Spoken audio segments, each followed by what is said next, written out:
अमोल मिटकरी हाके यांच्यावरती मला बोलायचं नाही, कारण संतोष देशमुख यांच्या हत्येवरचा हा जो फोकस आहे हा डायव्हर्ट करण्याचा त्यांचा प्रयत्न आहे. राजस्थानी मल्टीस्टेटचं वाटोळं कोणी केलं आहे? हे आकानीच केलं आहे. आका आणि त्यांचे आका दोघांनी मिळून लोकांना कर्ज मोठ्या प्रमाणावरती त्यात दिले. ईडीची कारवाई सध्या थांबलेली आहे, परंतु आता हे जे आकडेवारी चालली त्यांच्याकडे जाईल त्यावेळेस ईडीची कारवाई थांबणार नाही. ईडीची कारवाई जोरात सुरू होईल. की मुन्नी ही महिला भगिनी वगैरे नाही, ही राष्ट्रवादीतली मुन्नी ही पुरुष आहे. आणि मी जे बोललोय त्या मुन्नीला 100% कळालेलं आहे. हाके साहेबांच्या वरती मला काही बोलायचं नाही. मी आधीच सांगितलं, इतर डायव्हर्सिफिकेशनचा हा प्रकार आहे.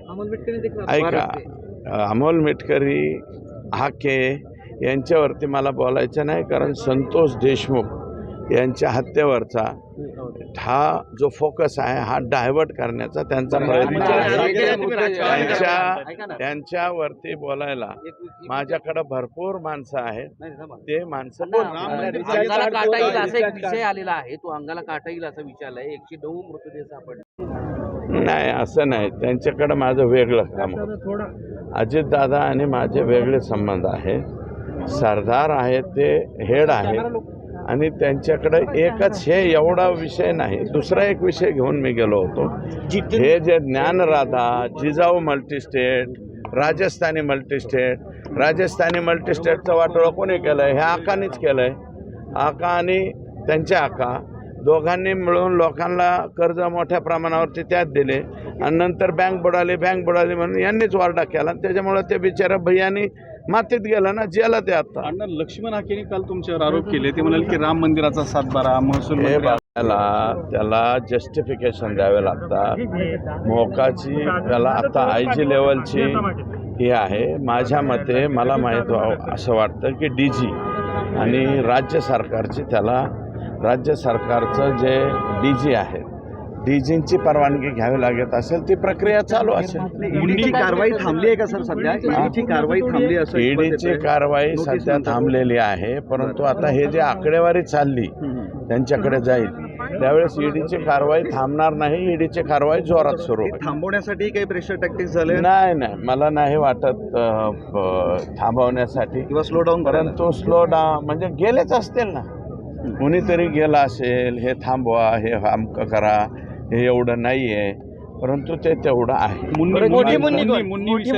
जे आहे, मी फक्त मुन्नीच्या बाबतीत एकच सांगतो की मुन्नी ही महिला भगिनी वगैरे नाही, ही राष्ट्रवादीतली मुन्नी ही पुरुष आहे.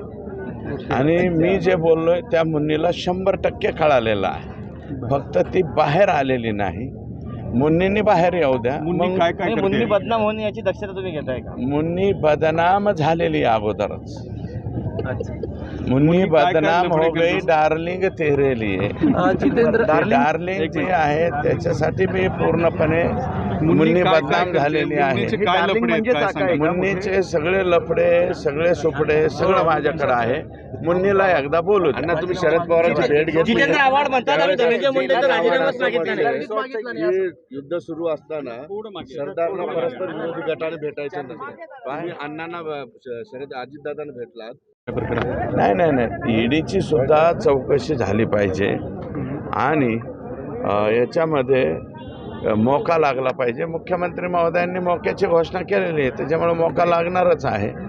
आणि यातला खरा मास्टर माइंड अजूनही आकापर्यंत, आकाला आम्ही वाट पाहतोय की 302 कधी घेत आहेत.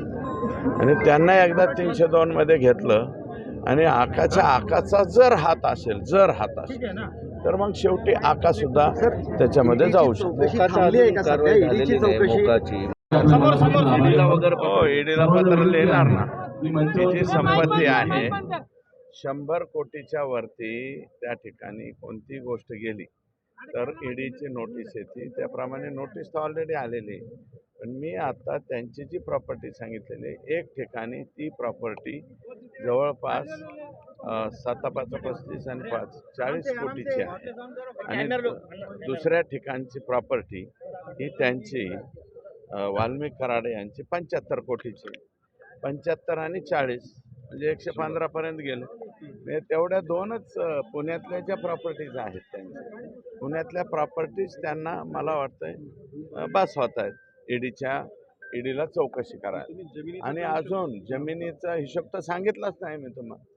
अनेक मांजरसुम्याला 45-50 एकर, ते आता सेंद्री गाव सांगितलं परांड्यात, बार्शी तालुक्यातलं एक गाव, जामखेड तालुक्यातलं एक गाव, माजलगाव तालुक्यातलं एक गाव, कोणत्या गावात आत्ताशी केवढी सापडली, अजून भरपूर सापडणार आहे.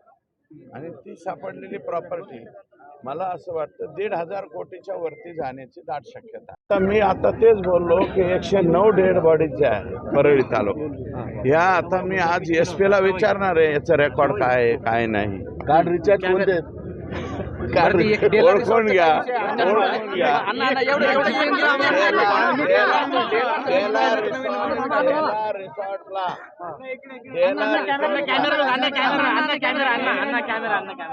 डेला रिसॉर्टला 1 वर्षाच्या पूर्वी 10 ते 15 दिवस कोण लोक 8 दिवस अगोदर थांबून होते याची चौकशी घेऊन यावी.